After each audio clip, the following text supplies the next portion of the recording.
Welcome, welcome, each and every one of you. We are delighted to have you here with us today for the kickoff of our Global Chamber Author Series 2026. And the beautiful thing about it is we could not kick it off with a better speaker, facilitator, creative than the one we have today. So get comfortable, position yourself. You're going to go on a ride today. And so, who are we? We are Global Chamber Author Series. And what we do is we galvanize and bring authors, aspiring authors, leaders together with diverse experiences because we inspire through books, workshop, collaboration, and leadership initiatives. We host this the third Wednesday of every month, generally 11 a.m. Eastern Time. And at times, we also host at 8 p.m. Eastern Time, allowing our colleagues far beyond the pond and beyond to come on live as well. And who am I? I am the director for the Global Chamber Author Series, and I've been doing this. This is actually going into my third year, and a part of the Global Chamber Advisory Board. A little just something about how I kind of got into this space. Uh, Gloria Peterson actually started this program about 5 years ago, and it's just really brought together more than 100 global chamber authors and leaders. And so she felt that it was just the right time to pass it on. And so I really cherish keeping that type of legacy going. If you said, okay, well, what do you want to be known for? I want to be known as a connector and someone that fosters excellence.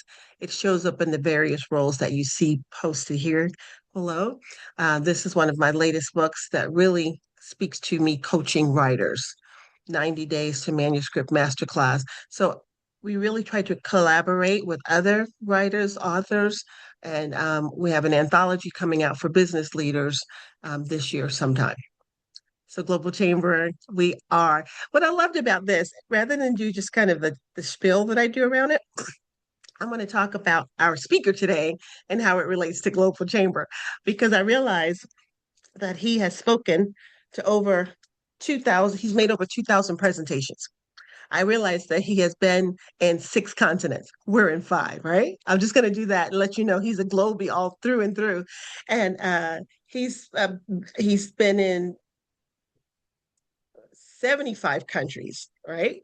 Global Chamber, we have a reach to 195. So at the core, what I realize is that our guest speaker today is a globie because he fosters the relationship internationally, culture wise, and being open to growth.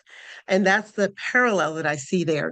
And Global Chamber, our mission is really to accelerate cross border trade and investment in every region of the world by engaging top executives and leaders. We do that with warm connections. We do that with Globinars. We do that with meetups.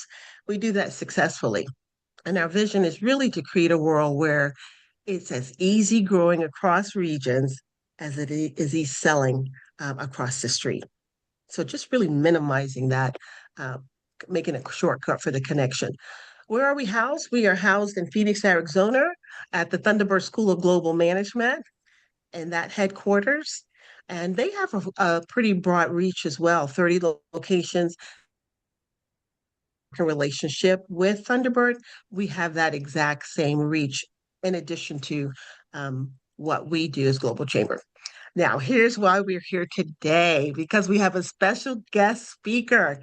And, I'm always excited, me and our other core Global Chamber leaders and facilitators to have someone who can contribute and ignite and inspire and enlighten. But this year, I would say, is just a whole nother level for me. And I'm not one to contain my excitement and enthusiasm. So today it's going to be more explosive because this is what he brings out. And you'll get to see for yourself. And that's none other than Friedrich Haddon. And you see him on the screen there. I want to give you a little bit of his background. I did tell you that he's done well over 2,000 presentations. He's been in 95 countries. I think he does about 15 plus a year. That's your goal. 5 continents. And he's inspired more than a million people from the stage. He definitely is the term that is coined by his son that I learned is the creative explorer. Creative explorer. I don't want to give all of his story, but I will share a little bit more of his background. His latest book release is The World of Creativity. And it was developed, and he'll expound on it more really to for leaders. As a writer's coach, what I notice, and I'm going to ask each of you all that are online, when you look at the book covers, when you look at the book titles, when you look at it, what does it inspire in you? Place it in the chat because what we do here is engage. This is what we do well. We engage. And there's some things that I didn't notice in the world of creativity until just moments ago. I'm going, wow. I'm sure that was by design. Nothing is happening here by chance. Likewise, in the developing world, when you see that cover, what does it evoke for you? And then the idea book as well. And then what we'll do is that we'll go ahead and allow Friedrich to jump on in just a moment. He is a global keynote speaker on business creativity, innovation, and change. He's spoken for different businesses throughout the globe. He often tries to combine his business with travel and investigation and exploration and so forth. He's a man of words. Etymology is something that he really breaks down the meaning of words. So that resonates with me on so many levels. Like I said, I'm trying my best just to hone in and stay the course. But I want to give you that introduction and then welcome today our guest speaker, Friedrich Haring. Well, thank you so much, and lovely to meet you all. I love the image from your location, your headquarters, the big floating globe. I think Yes, in my office I have 5 different globes, I think, and my office in itself is a geometric dome in the shape of Earth. So I'm very much for the global mindset. yes. So very excited to be here. Nice to meet you all. I do believe, I know some people are watching this recorded. I do believe that people who are online and live should be rewarded. So after I do my short introduction, I would love if you have some questions or something you would like for me to cover in this 45 plus minutes. Um, so that I can, you should be rewarded for the fact that you're here live. But let me begin. So while you think about that. So I'm going to show the slides inside here. So the theme that I really like here, the stories, tips, and techniques. So I kind of built this presentation based on your slogan, stories, tips, and techniques. So it will be a mixture of stories, tips, and techniques to inspire creativity. So as you heard, I'm the creativity explorer, which means creativity is going to be the topic, but we will do it from these 3 perspectives. I will just add to the introduction very quickly. I've been studying creativity for 25 years. I think I did 19 countries last year, to be precise, on 4 different continents. And my job for the last 25 years has been to travel around the world and interview creative people. I want to understand human creativity, and I want to understand it from all aspects, which means I can go to I went to live with a nomadic tribe in Mongolia to see what can we learn about creativity from nomads. I even went to North Korea. What can we learn about creativity from the North Koreans? I interview girls in the slums of Mumbai and the CEOs of large companies, and I do it in the same day. All kinds of different people, cultures, industries, professions, interests. I want to understand creativity from as many different aspects as possible. I see the slides are blurred. There's nothing I can do about that. They look great here, but oh, yeah, they look blurred there. Hmm. I do notice that it's blurred here. You're pretty clear on the slide That is so side. weird. On my computer where I'm showing the slides, it looks perfect. But Hmm. and here oh wait, yeah. I have no idea. I've done hundreds of virtual speeches. I've never seen this happen, and I unfortunately don't know how to fix it. Let's see if So, we can get a hand. If one yeah, of our let's see if team your members can. technicians can use that because that is not nice. If you can, what if I do? I'm just gonna fool around with the technique here now. See if Try Sure. I. try going to the adjust Oh, image. it might be one of those blur background thingies in Yes, Zoom. Oh, yes. One it's second. part of the Yeah, yeah, yeah. Zoom One thing. second. Let me So try go this. to adjust image. Wait. Video settings. Blur background. Yeah, I think it is the blurred background. Yeah. Of course it's that. Okay, parents. You don't need to touch me up. There we go. None. Let's see. Is this better? That looks better, doesn't it? Oh, yes. Okay. Sorry about that. No That's worries. out. I'll call that an amateur mistake. But anyway. All right. So yes, so that's the setup. And now I was what I want to do is share then techniques, stories, and tips around creativity. But as I said, what would you like me to cover? We could do 45 minutes on creativity. What's the question you would love to have answered? See if we can incorporate that.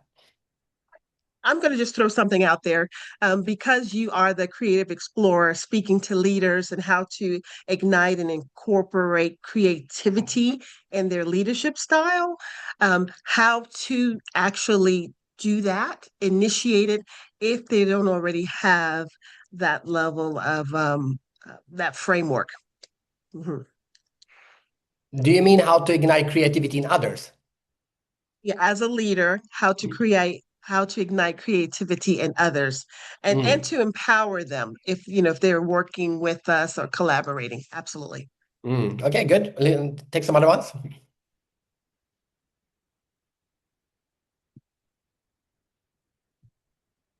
Just unmute yourself and feel free to comment, please.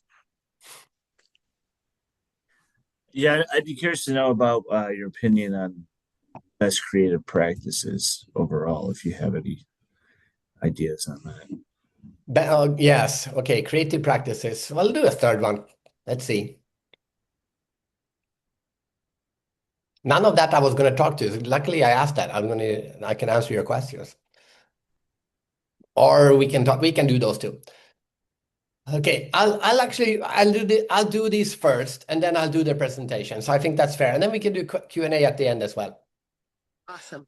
Uh, how to engage creativity in others is, I mean, that's a topic for a whole talk. So I'll give you one of my recommendations, or let's call it tips, because that's the wording you used. I interviewed a guy who used to work for Samsung. He's from England, but he worked for Samsung in Korea. And when he joined Samsung, his creativity just went down the drain. Nothing happened, and he couldn't get any creativity out of his team. So he struggled and said, it's not that the Koreans are not creative, but nothing is happening here. What's going on? And he realized that his creative process, it kind of connects to the second question, actually. He realized that his creative process was, of course, very different from the Korean version of creativity, but also that the different creativity between the team members were different. And he introduced a process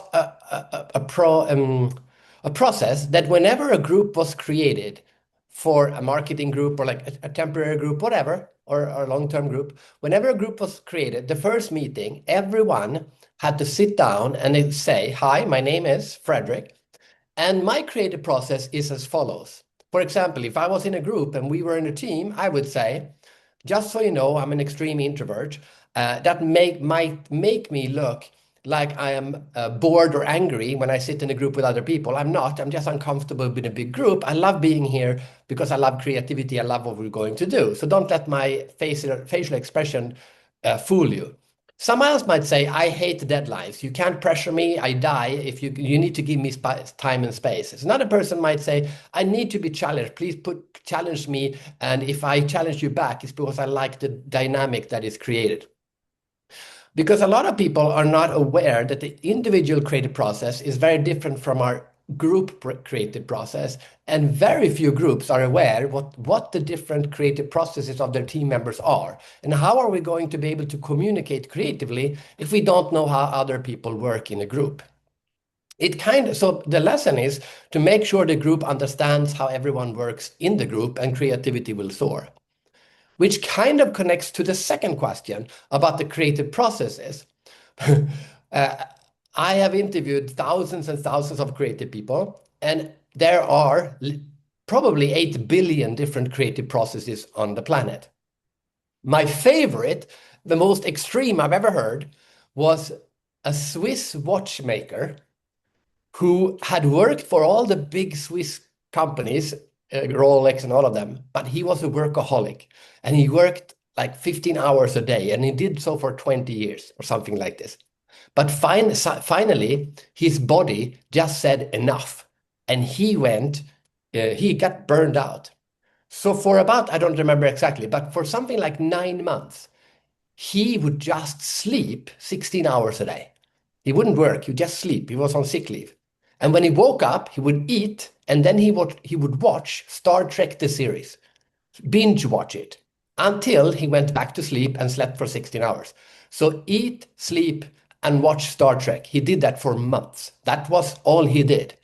After doing this for months and months and months, he finally woke up with an amazing dream of a new watch, a three-dimensional watch inspired by space. I wonder why. It was like the planets around the sun. Instead of a true two-dimensional watch, it was now a three-dimensional watch. And yeah, very creative. And he said, okay, I'm going back to work. He quit his company, started his own company, started building this watch, showed this to his friends. The friends said, wow, this is an amazing watch, such a creative watch. But unfortunately, when they were almost done, it didn't work. And all his friends said, oh, that's too bad. It was such a cool idea. He said, don't worry about it. I'm just going to go back to sleep. I'm going to go back to the same dream again. And he went back to the same dream, and he saw what he had misunderstood, woke up again, fixed it, launched the watch, and it won most innovative watch of the year it was launched. It's an amazing watch. I'm sharing this as an extreme creative process because there are unlimited amount of creative processes, and your job is not to understand what other people's creative processes are. Your job is to understand what your own creative process is. For example, mine is I need to be inspired. I need to meet people I can't have routine. I don't have an office. I need to travel and see new people every day. So for 6 to 8 months per year, I travel like crazy. As you heard, 19 countries in 1 year, 4 continents. But the other half of the year, I live on a private island with my family, with no neighbors, because I'm an introvert. I just want to sit on an island by myself and reflect on all the people that I've met. That's an extreme way of working. And for some people, it might be stressful or lonely or whatever. But for me, it is the perfect creative process. So I encourage everyone to sit down and answer questions like, what's the best idea I've ever had in my life? What's the worst idea I've ever had in my life? What triggers my creativity? What kills my creativity? Describe different scenarios. Feed all of that. Why not put all of that into ChatGPT? Ask ChatGPT to summarize what your creative process is, because sometimes it's hard to do.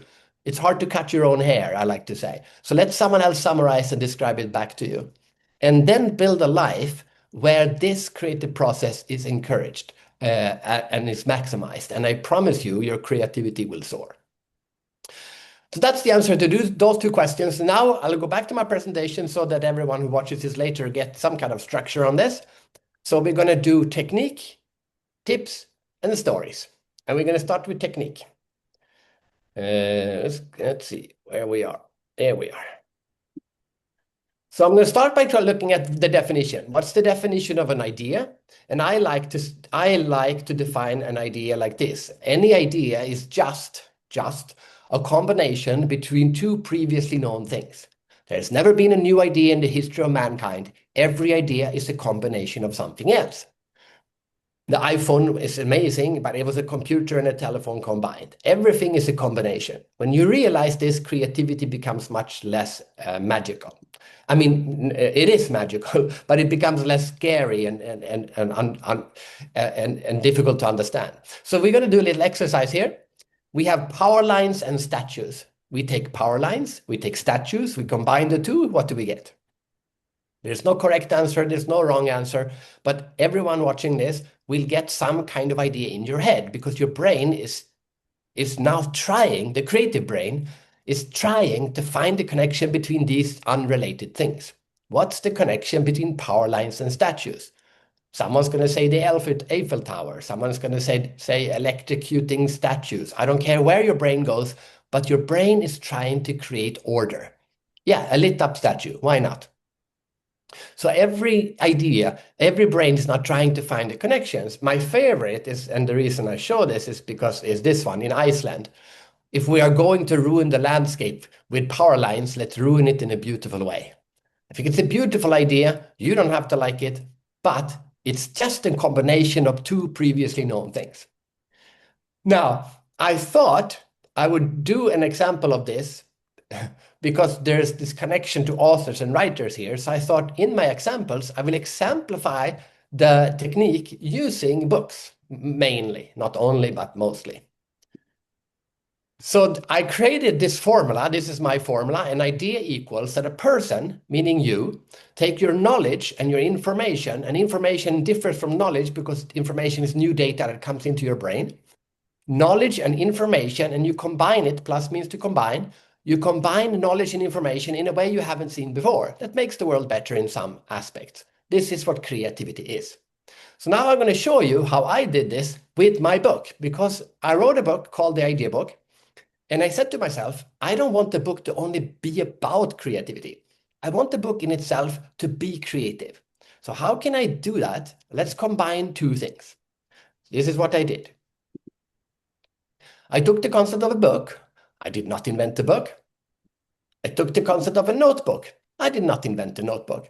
Now you take a book and a notebook, you combine the two. What do you get? Now your brain is trying to combine two, well, kind of related, but still not related things. A book and a notebook, you combine the two, what do you get? There's no correct answer, but this is what I did. I did a book and a notebook. So my book is 50% book. It's a book about how you can become more creative, but it's also 50% notebook. It's a notebook where you can write down all your ideas. It's a book and a notebook. It's an idea book about and for ideas. Now, most people see this idea and they are underwhelmed. They say, that's not very special. It's just a book with some white pages in it. Some people think that I'm cheating and say, you only wrote half a book. But this turned out to be a brilliant idea. I'll give you a chance to figure it out. Why was this a brilliant idea? Anyone figure it out?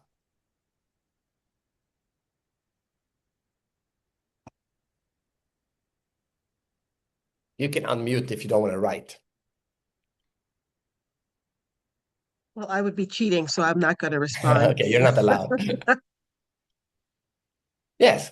Okay, sure. You can work at the same time as you're writing it. You're personalized. All these are good answers. And note, please note, you are replying as readers of books, not as authors and publishers of books, which means we usually approach a problem from the perspective of ourselves. But I'm going to share with you why it was a good idea for me, not for you as the reader. Here's the answer. Unfortunately, if you write a management books, you don't sell on average a lot of books. The average business book sells 3,000 to 5,000 copies. And the reason for this is because the budget for management books in companies are rather small. It's like less than one book per manager per year. And you need to be that one book they decide to buy. And there's 1 million books on Amazon, business books. So there's 1 in a million's chance to get a bestseller. But my book is not a book. My book, because I put white pages into it, my book is not a book. My book is a notebook, which means it's not sold for the budget for management books. It's sold for the budget of stationery. And how big is the budget for stationery? It's huge.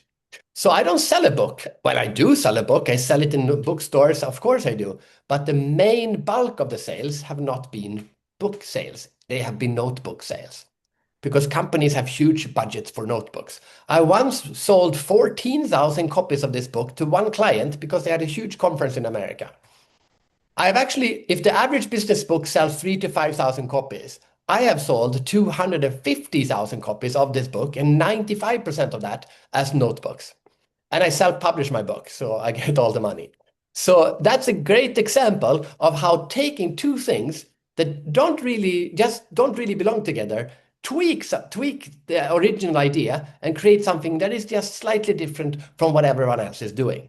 And I show this to show that my idea is so simple, and yet he had huge effect, because that's the power of creativity. Okay, so now, as I promised you, we're going to have some techniques. So I'm going to share with you one technique. And this is actually a technique from the book. It's called Take Away the Fundamental. Works like this. Write down the basic fundamental of what you're trying to improve, and then take that away. I will exemplify. Here we have taxi. What is the basic fundamental of a taxi driver? You need to help me out now. A taxi driver needs to know two things. He or she needs to know how to. Two things. Knows how to drive a car. Yes. Until a few more years, until Elon Musk is done. And then what else?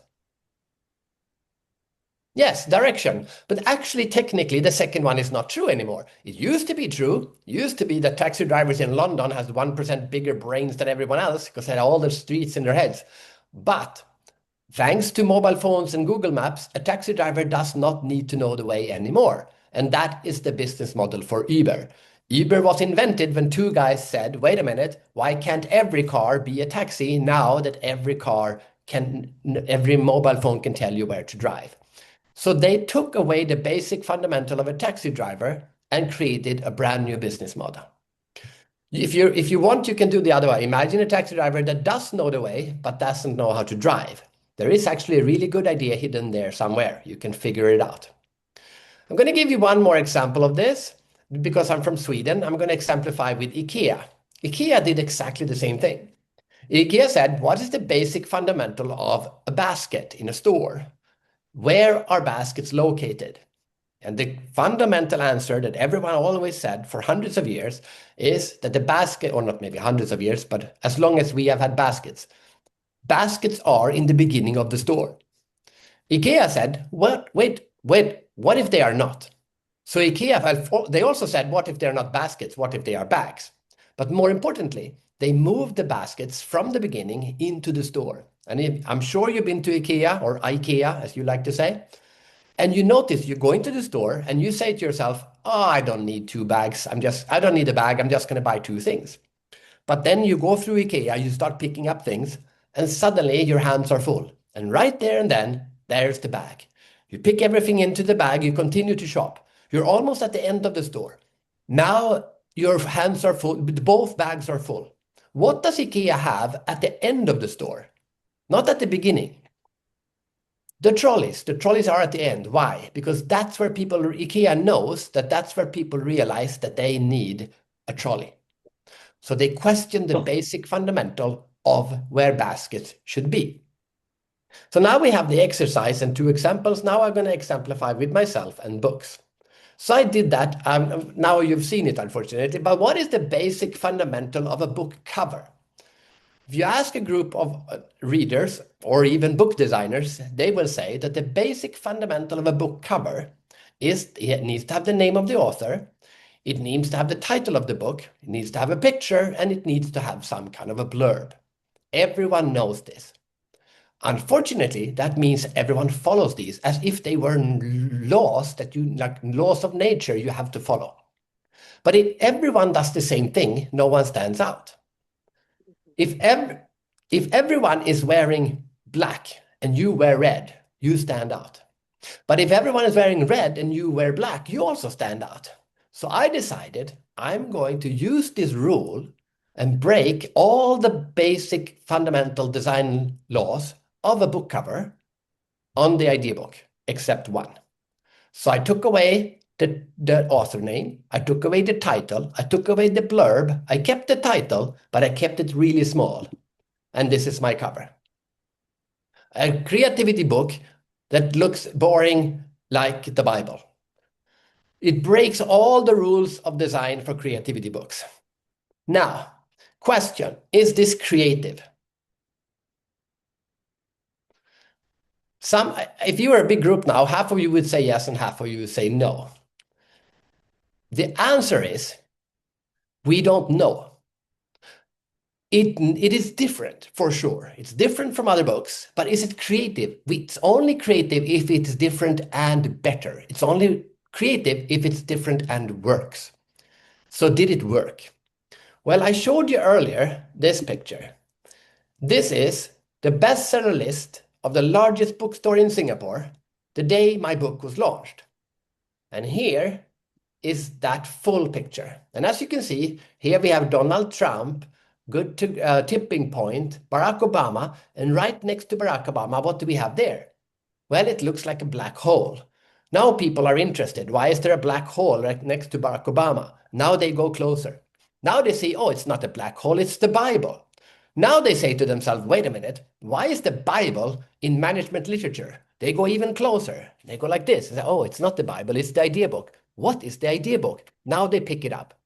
And suddenly they are standing in the bookstore reading my book. And the only way you sell a book is by getting people to pick it up. So did it work? When the book was launched, I was hiding behind another shelf in the same bookstore when I took this picture, and I counted how many times does anyone pick up any of these books in this shelf? And my book was picked up more times than all other books on that shelf combined.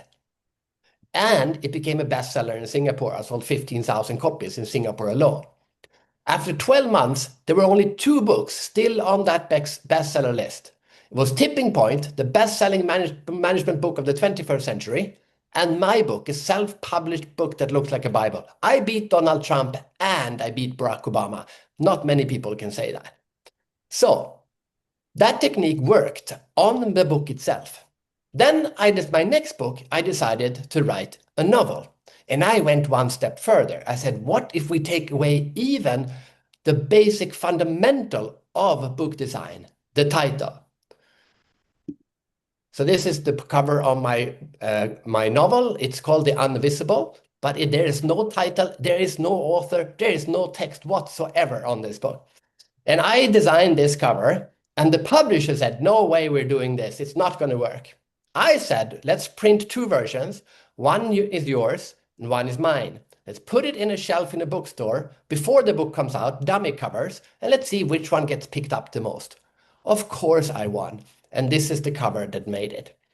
Especially online, because now people buy books online anyway, and the title is right there on Amazon. You don't need a title on the book, you just need something to draw your attention. I'm showing this as examples of, and I am happy to say, this book made it to #1 in Singapore of all books on Amazon. I beat the Bible, I beat Good to Great, I beat Atomic Habits, I beat them all. I was #1, and there are very few authors who can say that they've done that. Then the book crashed, and it was never a bestseller. But still, #1 is not bad. Okay, and then the last yes, so the lesson here is the tip, the trick. What is your basic fundamental? What happens if you take it away? Now, I wanted to show you one more book cover, and you saw that this is the new one that came out, and it's called The World of Creativity. The subtitle is A Journey Across 37 Countries to Discover the Secrets of Creative Minds. And this book is full of stories of creative people I met around the world.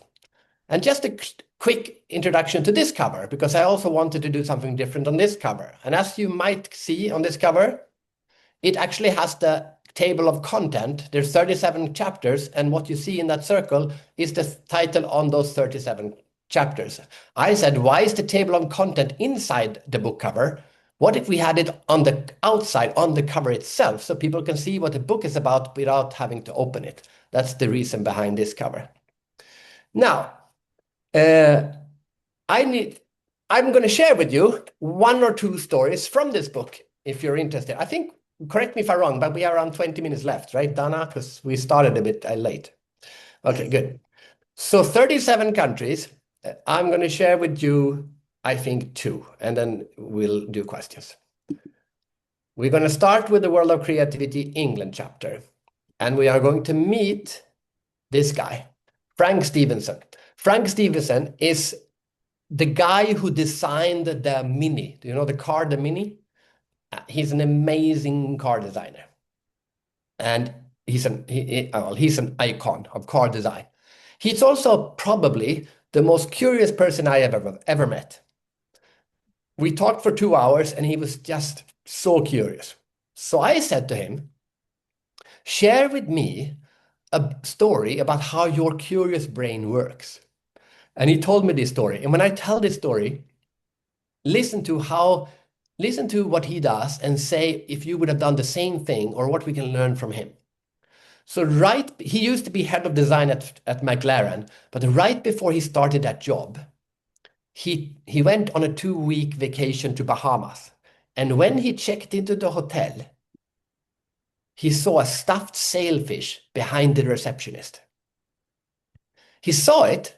He said to the receptionist, "Oh my God, look at that fish. What's the story with the fish? Why do you have a sailfish behind the reception?" She said, "I don't know." He goes, "What do you mean you don't know?" She said, "No one has ever asked." That fish had been hanging there probably for 10 years.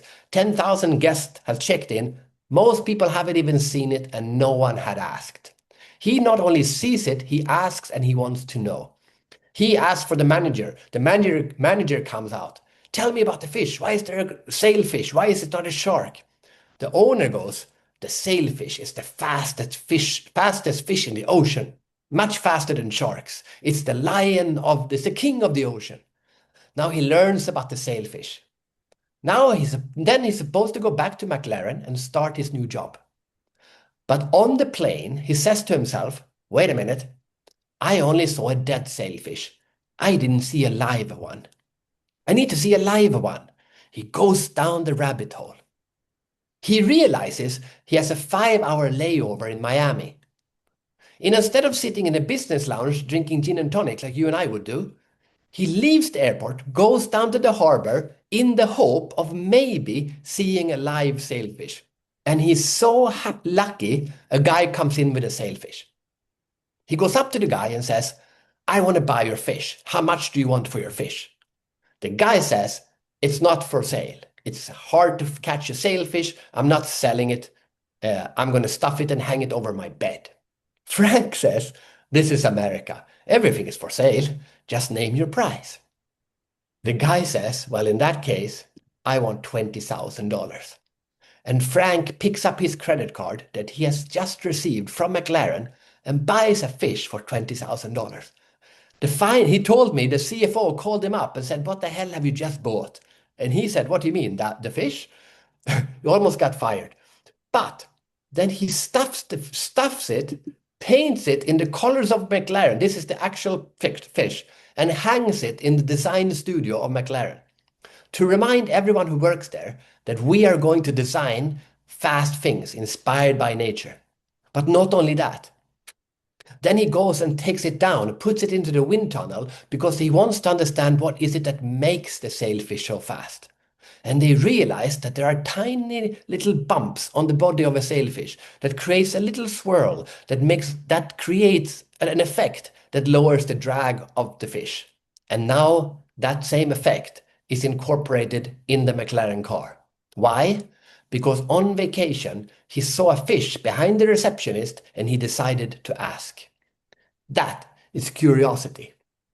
The word curiosity comes from the Latin root. As you heard, I'm interested in etymology. It comes from the Latin root of cura, which is the same root as the word to care, meaning that which you care about, you will be curious about. Or the other way around, that which you are curious about is things that you care about.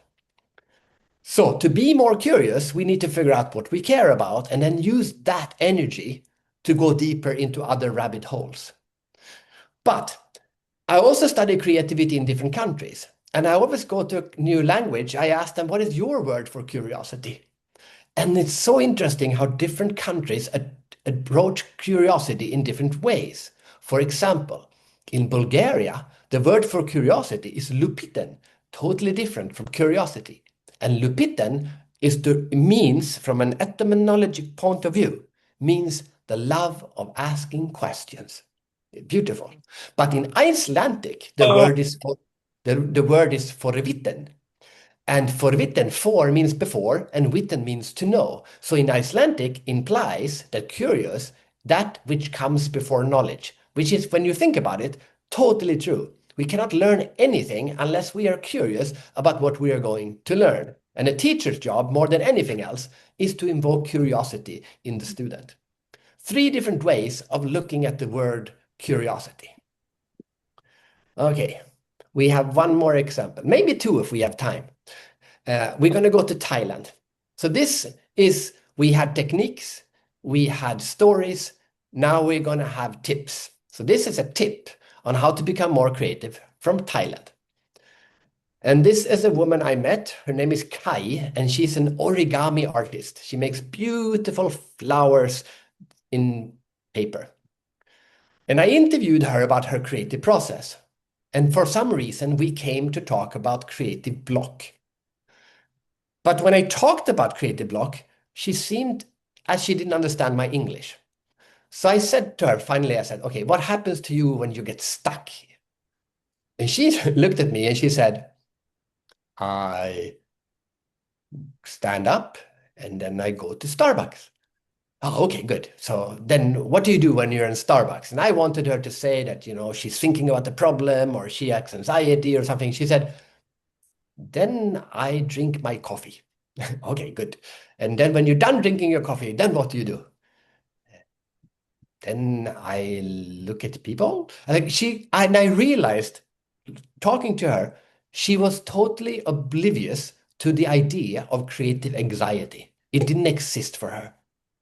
And she said, if I have a break, I just go, enjoy life for a while, and I come back to my project and I continue to work on it. She calls this, which I think is beautiful, an idea nap, just like a power nap. You're tired, you go to sleep, you go wake up, you continue your day. An idea nap means that when you get stuck, you leave your creative project, but, and here's the key, without anxiety. No anxiety whatsoever. It's most people, especially in the West, think that anxiety and creativity belongs together. Since I met this woman, I don't have creative anxiety anymore. That's a choice if you want to feel bad in the creative process. You can decide not to do it. She connects this to the Thai mentality of sabai sabai. And if you've been to Thailand, you know that you order a beer, and after 20 minutes, you still don't have it. Now you're getting frustrated. You go to the waiter and say, hey, excuse me, where's my beer? I ordered it 20 minutes ago. The waiter will say, sabai sabai. Sabai sabai means, don't worry, the beer will come. But the beer will come when the beer will come. It's just enjoy life, be happy. So whenever now I get stuck in a creative project, I just say to myself, sabai, sabai. The idea will come when the idea will come. And I do something else for a while, and then I go back and continue my writing. And it works as a charm. I think I did that a bit fast so that we can do one more, because I am from Sweden. So I want to end with a story about what you guys can learn from us guys in Sweden. Sweden is ranked the 3rd most innovative country on the planet, even though we are just 10 million people. So why is this? What is it with the Swedes? So I couldn't answer that for the longest time, but then suddenly I met these guys. And this is the national team of cooking from Sweden. And I don't know if you know this, but there's something called the Food Olympics. And in the Food Olympics, the best chefs from each country, just like the Olympics, see which country has the best chefs in the world. And this is going to come as a surprise for you. Sweden has won it multiple times. We usually end up top 5, which is unbelievable when we compete against food nations like Thailand, France, Japan, China. It's almost unbelievable. Have you ever said to your husband or your wife, honey, I feel like Swedish tonight? Never, never happens. So how can we beat you? Because we do. So I met with them and they said this, or one of them said this. He said, French chefs thinks that French food is the best in the world. So they go and study in a 3-star Michelin restaurant. Italian chefs knows that no one likes French food, but everyone likes Italian. So they don't go to Paris, they go to their grandmother. Japanese chefs think that Japanese food is the best in the world, and it takes 7 years to become a sushi master chef. But Swedish chefs, they know that our food is not the best in the world. So they leave Sweden. They go and work in Paris. Then they go and work in Japan, not for 7 years, but for 7 weeks or 7 months. Then they go to Italy and they interview Italian grandmothers. And then they go back to Sweden and they learn about meatballs, which is the only thing we are famous for. They learn about Swedish food. Then they go to the Food Olympics and they take all the best of Sweden and all the best from outside of Sweden and they combine it. And as they said, we do herring sashimi with lingonberry wasabi and we win. And that is Sweden's trick. Sweden is a paradox. We think that our country is the best in the world and that everyone should become like us. But at the same time, we have very bad self-esteem and self-confidence about our own country. If you tell an American, you are un-American, you get angry. If you tell a Chinese person, you are un-Chinese, they get angry. If you tell a Swede, I think you are un-Swedish, Swedish people will say, well, thank you very much. That's very kind of you.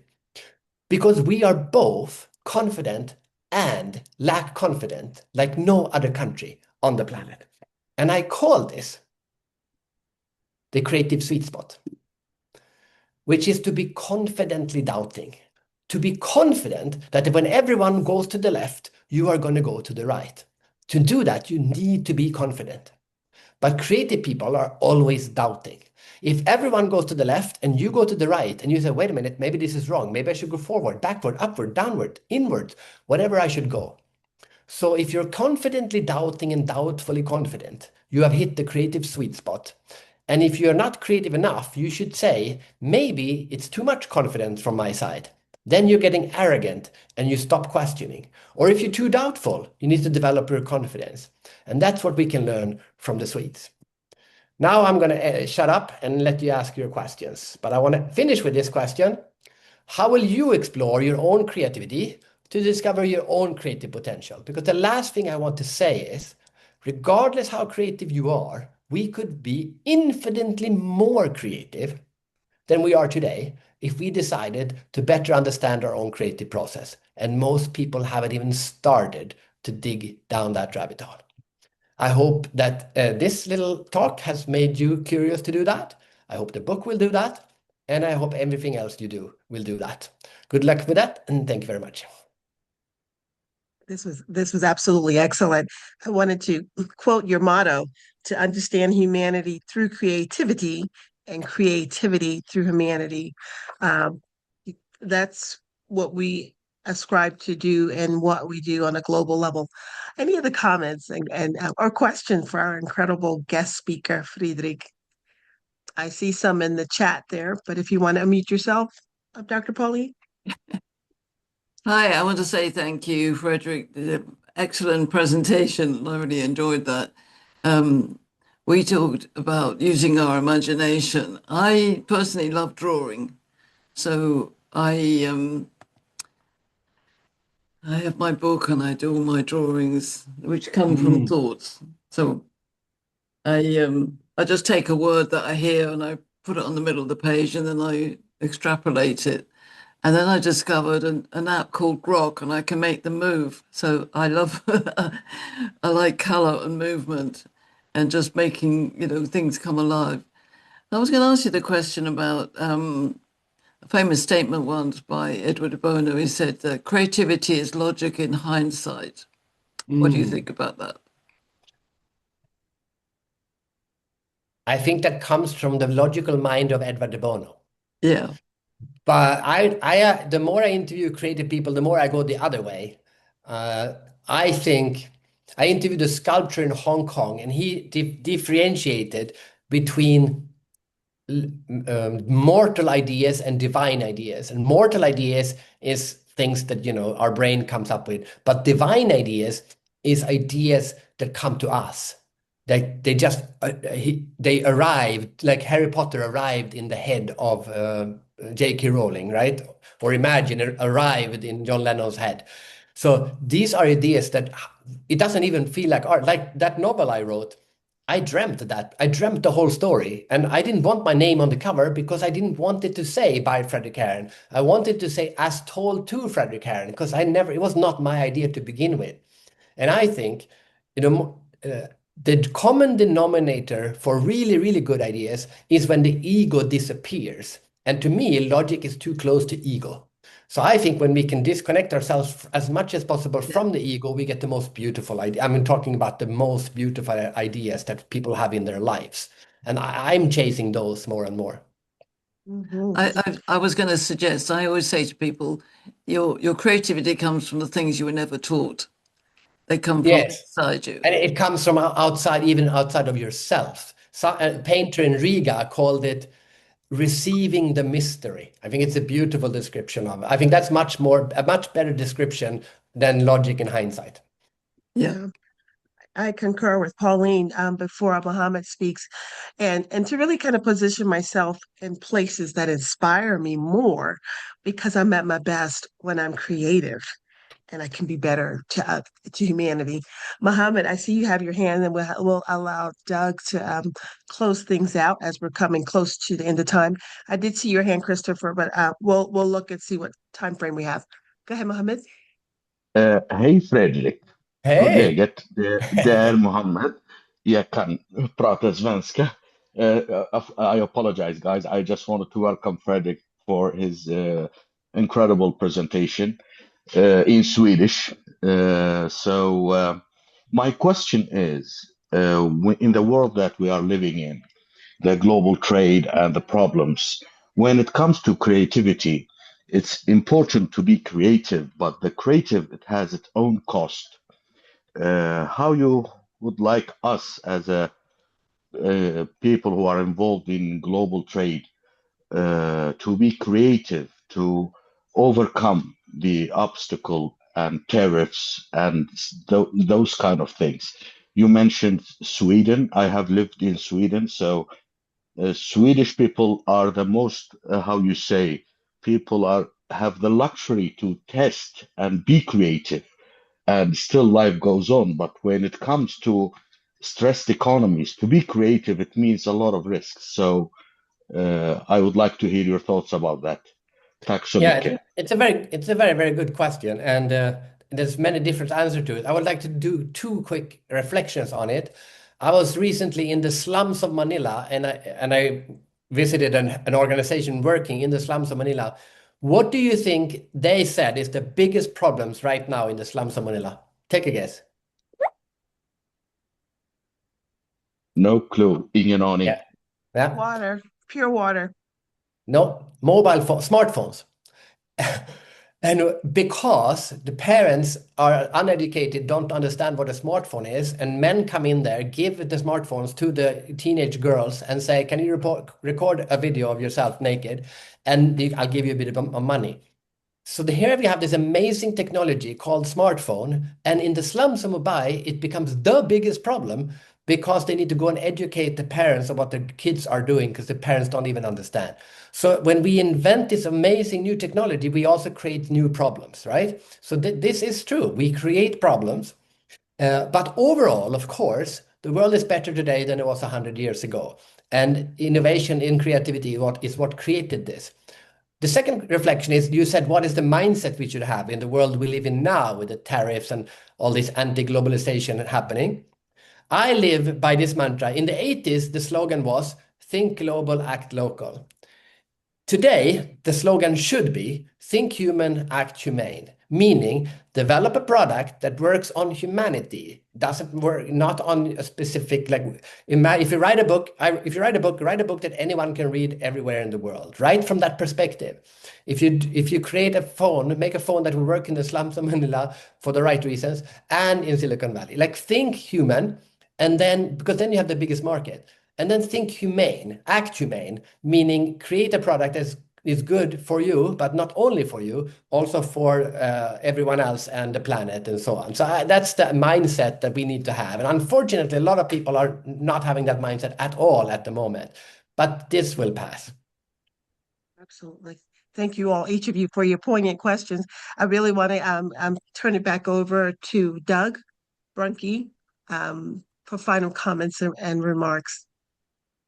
Absolutely brilliant. And this will pass is, I think, a really key message that nonsense it will pass, and you've created just so much inspiration and hope here. What's next for you?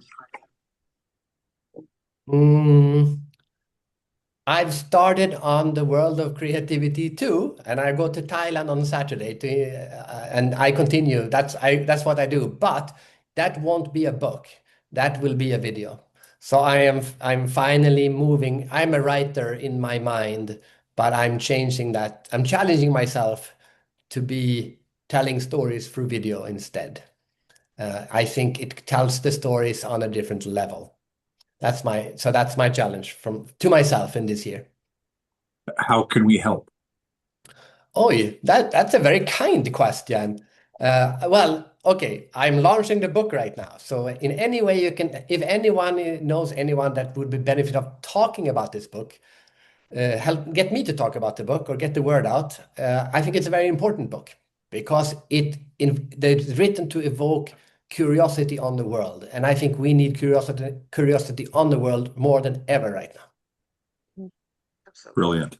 Susan Lindner certainly should be one, and her podcast on innovation based in New York. I don't know if you know Susan, but we'll make sure that we get you connected there.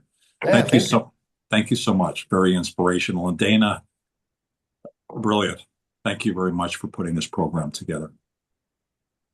Thank you. Thank you, Doug. Thank you, Friedrich, for availing yourself. I should tell you, when he and I first talked, he was on the slopes skiing, but he wanted to make sure that he connected so that we can move forward. And whatever it is that we can do to bring exposure to this incredible book, we're willing to do that here clearly in the Global Chamber Author Series, but other introductions and connections. You got it, because it's a phenomenal masterpiece. I want you all to think about this. I had a few words for Friedrich, and I wanted to kind of throw them out there and to see what he would say.